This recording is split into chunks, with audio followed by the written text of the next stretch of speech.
Valerian society was divided into three groups: alphas, betas, and omegas. Alphas ruled kingdoms, commanded armies, and carried immense social influence. Omegas were often expected to marry into powerful families, not because they lacked strength, but because ancient traditions valued them for political alliances. Betas made up most of the population and served in every profession. Among the kingdom's most respected warriors was Alpha Commander Kael Ashford. Kael had earned his reputation through discipline, courage, and fairness. While many powerful alphas flaunted their status, Kael treated everyone with respect. He believed strength meant protecting others, not controlling them.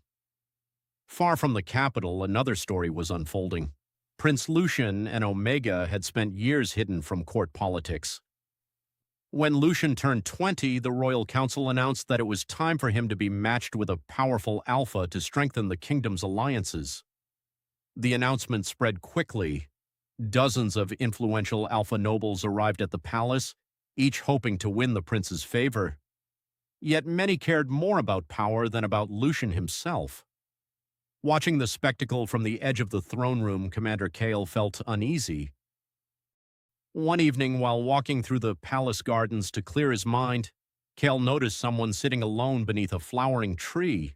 It was Lucien. The Omega Prince looked up from the book in his hands and offered a polite smile. "I thought everyone would be celebrating inside," Kael said. Lucien laughed softly.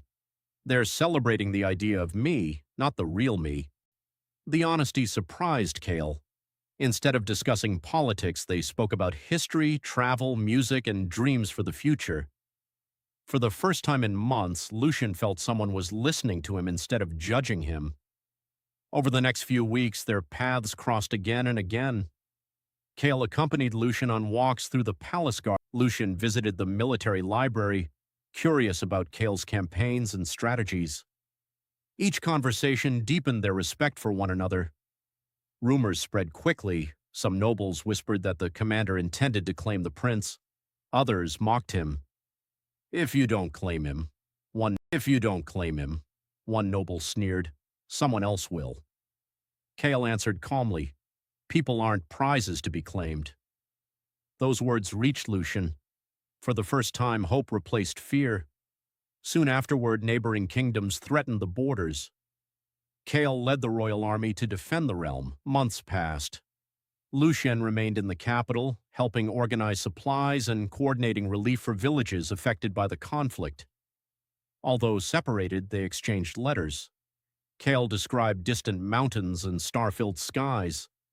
Lucien wrote about rebuilding schools and caring for refugees. Their friendship quietly became something deeper. When the war finally ended, Kael returned victorious. The city celebrated. But during the royal banquet, another alpha noble stood before the king. "I request permission to court Prince Lucien." Silence filled the hall. Every eye turned toward Kael. Would the famous commander challenge him? Kael remained seated. The king looked confused. "You have nothing to say?" Kael stood. "I believe Prince Lucien should decide for himself." Gasps echoed throughout the chamber. Never before had an alpha publicly rejected the future. The king slowly turned to Lucien. "What is your answer?" Lucien took a deep breath.